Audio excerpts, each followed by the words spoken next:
안녕하세요. 생활에 꼭 필요한 비타민 같은 법률 정보를 알기 쉽게 설명해드리는 로운TV의 이상혁 변호사입니다.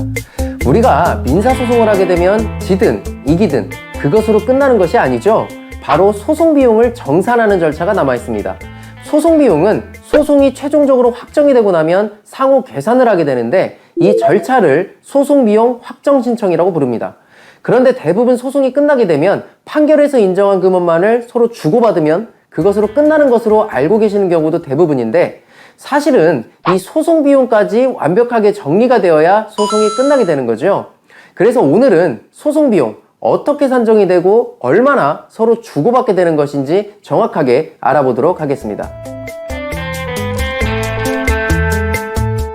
먼저 소송 비용에 대해 간략하게 설명을 드리면 한마디로 소송에 들어가는 전반적인 비용을 말하는 것인데 소송을 제기한 원고 쪽에서 일단 부담하게 되는 법원 서비스에 대한 이용료라고도 할 수 있는 인지액과 소송 당사자에게 서면 등을 송달하기 위해 소요되는 우편 비용인 송달료가 필수적으로 들어가게 됩니다.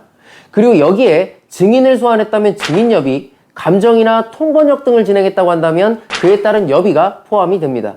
그리고 마지막으로 원고나 피고가 소송대리인, 즉 변호사를 선임했다고 한다면 소송대리인 선임 비용이 포함이 됩니다. 민사소송법에서는 원칙적으로 이러한 소송 비용을 패소한 사람이 부담하도록 규정하고 있는데 앞서 말씀드린 비용을 전부 포함하게 된다면 소송 비용 또한 결코 무시할 수 있는 금액은 아닌 것이죠. 그렇다면 소송 비용의 총액을 계산할 수 있다면 전부 패소한 경우와 일부 패소한 경우로 나눠서 패소한 사람이 부담할 비율을 계산하게 되면 소송 비용을 계산하는 것이 수월할 것인데 먼저 소송 비용에 산입되는 대표적인 비용들의 계산 방법을 알아보도록 하겠습니다. 먼저 소송 비용에 산입되는 비용 중 인지액과 송달료의 계산 방법에 대해서 살펴보도록 하겠습니다. 인지액과 송달료는 최초 소를 제기한 원고가 일단 납부를 하게 되는데 인지액은 소로서 청구하는 청구 금액, 즉 소가에 따라서 송달료는 당사자 숫자에 따라서 결정이 되게 되는데 계산 방식은 지금 나오는 사진과 같이 다소 복잡한 부분이 있습니다. 그런데 이러한 인지액과 송달료를 아주 간편하게 계산할 수 있는 방법이 있는데 대한법률구조공단의 소송비용 자동계산 섹터에 들어간 뒤 소가, 즉 청구금액과 원고 피고의 당사자 숫자를 입력하기만 하면 간단하게 인지액과 송달료를 계산하실 수가 있습니다. 그런데 대한법률구조공단을 이용한 소송비용의 계산은 원고가 청구한 소송물이 바로 금전으로 계산이 가능한 채권이 아니라 부동산일 경우에는 소가를 기준으로 한 인지액 계산이 다소 어려울 수가 있습니다. 그래서 다음으로 이용할 수 있는 방법이 대한민국 법원 전자소송 홈페이지를 이용하는 방법인데 먼저 포털 검색창에 대한민국 법원 전자소송이라고 검색을 한 뒤에 전자소송 홈페이지에 들어가게 되면 우측 부가 기능에 부동산 가액 및 소가 계산기라는 항목이 있습니다. 이를 클릭하게 되면 또 다른 팝업 창이 하나 나오게 되는데 소송물이었던 부동산의 등기부를 보고 건물인지 토지인지에서부터 면적, 공유지분 등 부동산에 대한 내용을 전부 입력한 뒤에 소의 종류를 클릭해서 진행했던 소송의 내용을 선택하여 주면 간단하게 부동산 소송에서의 인지액 산출의 기준이 되는 부동산 소가를 계산하실 수가 있습니다. 그런 다음 산출된 소가를 기준으로 아까 전에 말씀드린 대한법률구조공단의 소송비용 자동계산 섹터를 이용하시든지 아니면 대한민국 전자소송 홈페이지에 우측 부가 기능에 있는 부동산 가액 및 소가 계산기 항목 바로 위에 있는 소송비용 계산 항목을 이용하셔도 이미 소가를 산출해 두었기 때문에 간단하게 인지액을 산출할 수 있고 송달료 또한 간단하게 산출할 수가 있습니다.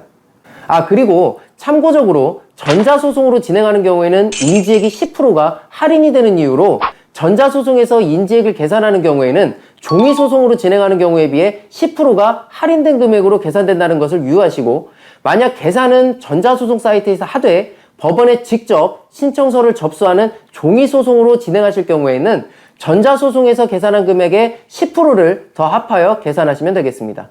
마지막으로 소송비용에 산입되는 대표적인 비용, 바로 소송대리인, 즉 변호사 보수가 있는데 이 보수는 원고나 피고 당사자가 변호사를 통해서 소송을 진행했을 경우에 발생하게 되는 비용인데 당사자가 변호사에게 지급했던 비용 100%를 인정해 주는 것이 아니라 변호사 보수의 소송비용 산입에 관한 규칙에서 규정해둔 그 공식에 따라 산출된 금액이 소송비용에 산입되게 되는데 그 기준은 다음과 같습니다.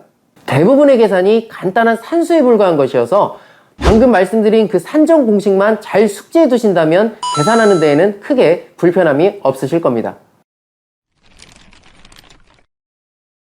이렇게 해서 소송 비용에 산입되는 대표적인 비용인 인지대, 송달료, 그리고 변호사 보수의 산정 방법을 살펴봤습니다.